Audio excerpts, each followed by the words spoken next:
mga bata guys, lisod kay pa ate manon guys oh. Sus paita kayo. Kinahanglan pangungitan kay para mabusog. Di po na ito pakanon guys, madlupog ta kay mapay kita na isa. Wala na ilang amahan, patay na guys. Kinahanglan jud ate manon ang anak ko. Unsa sahin na mga anak badlungon kayo guys ay. Oh. Oh, lisod kay pakanon guys. Lisod kay sila pakanon. Muna usahay guys, maglabad ako yung ulo sa ila. Walig po dito sudan guys, muna po siguro. Oh, suka lagi na guys oh. Suka, tanag asin. Saon man gid nga, pait man kanyang panginabuhi guys. Oh, yan, binang paitan, mahal na tanan palitonon. Muna akong anak po no, purisyo kay pakanon. First the Lord na lang guys, kaya na may bugas. Na may kanon. Ang pait yung cake, wala may kanon guys. Pait kayo. Ginaw ko kung ano, oh, tanawa guys, oh. Isod kidnit siya, kaya pagkaunon guys, maniwang. Ang tuso na lang lagi. Kung dilipon yung pagkanon, mapasumuon niya. Sus, labara na gid sa ulog sa mo.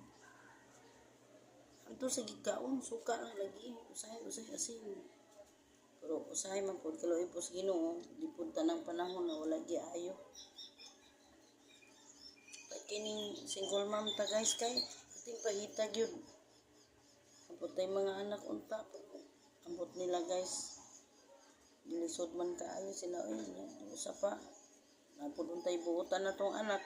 Nagkalapait pud maayo. Takadagan guys sila ba pud silang galisod.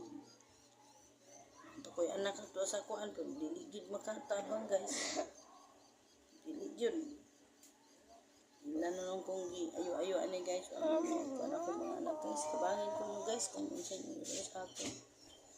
Oh. Asin lagi ni guys. Oh. Suka lagi ni asin. Mura gini ang basod na sa anak. May lain.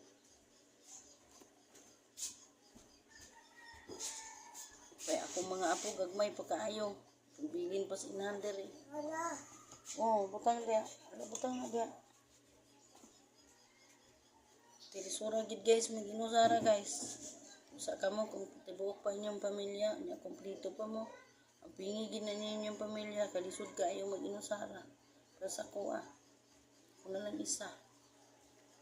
Kapoy na sa pangita og tawo mo. Kung sa tuwa kay burag lisod man kaayo ispilingon na. Bibiligid kay na ko mga anak. May lang siguro nas pagsugod pa. Ba guys? Kamu lang bala guys. Good morning.